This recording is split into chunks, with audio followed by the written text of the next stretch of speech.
Hi, I'm Jane Esselstyn. I'm Ann Esselstyn. And today we are cooking a sandwich out of the Prevent and Reverse Heart Disease Cookbook. And it's on page, where is it? Page 64. And it's called Kale and Sauerkraut Sandwich. And what is so nice is that we do a little panini grilling of this sandwich. So it is just delicious. Anything in a panini is delicious. Because it's but crispy. This is a crazy combination that really works. And one of the things is it's really important to try and get as much fermented food as possible. And I am not particularly particularly in love with all fermented food. So whenever I can find a way to get it in, I am so happy, and this works. So we're starting with whole grain, no oil bread. And on top of that bread, on one side of each, and I'm making two here, I'm going to put some hummus with no oil. We happen to have a company in Cleveland named Amir where we can get no oil, we can get exactly anything we want. This happens because to of be the bully for good. This happens to be 3 companies in Cleveland do that. This happens to be a lemon hummus.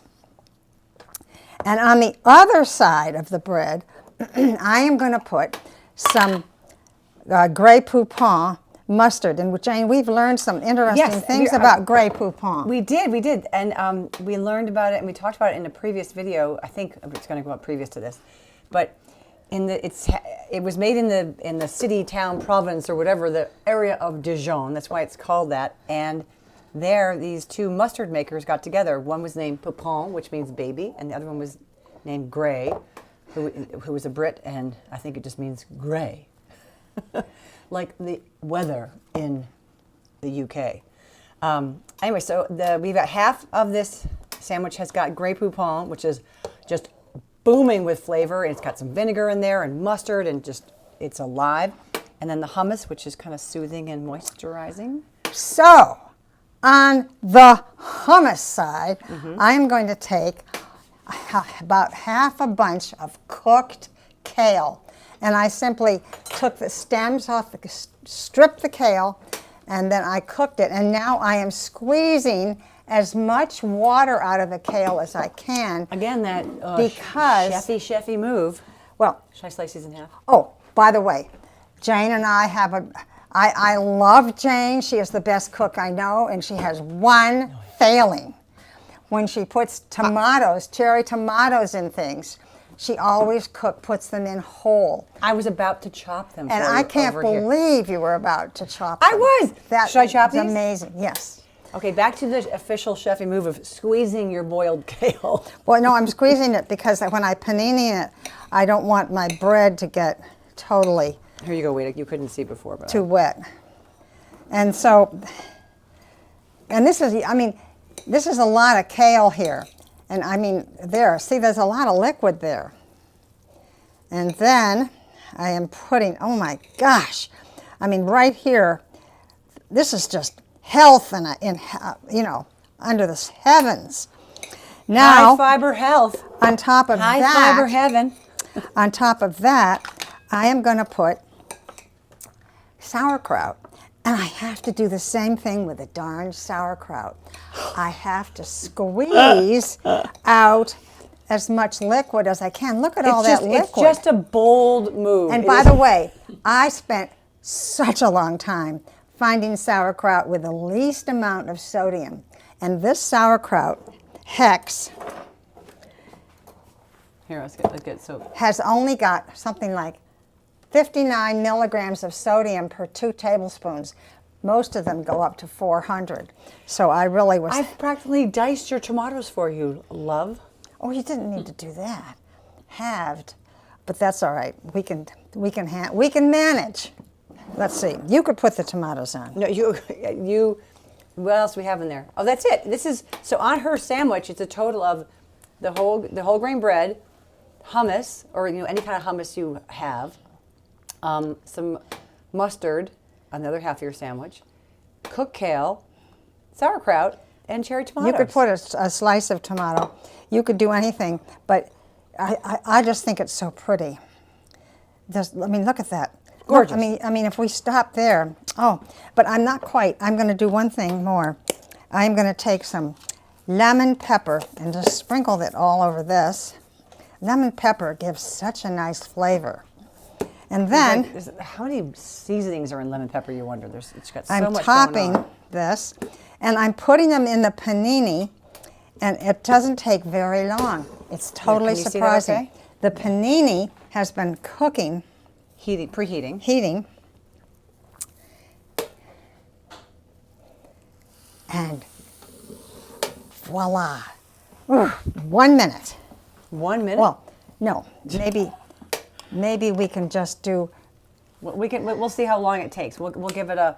We're going to clear the deck, and while we clear the deck, we'll just speed things up and get right back to you when these are. What are we looking for? We're aiming for lines, crispness. Lines, crispy lines. Crispy lines. And, you know, like a little deep brown. Oh, this has been just sizzling away, and we can't wait. Oh, Mommy, you're right. Look at the lines.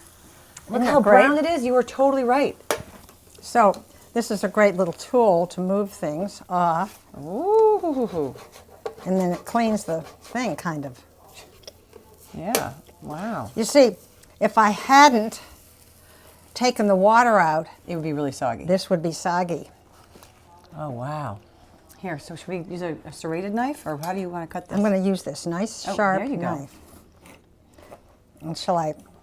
I'm gonna move this hot thing out of our cutting zone. Ooh. Here's another one. And, now wait. Oh. I want some, before we do anything, I want to show you my idea for presenting this, Oh. which is simply spectacular. Do we need a plate? No, the board will be good. Oh, okay. Okay?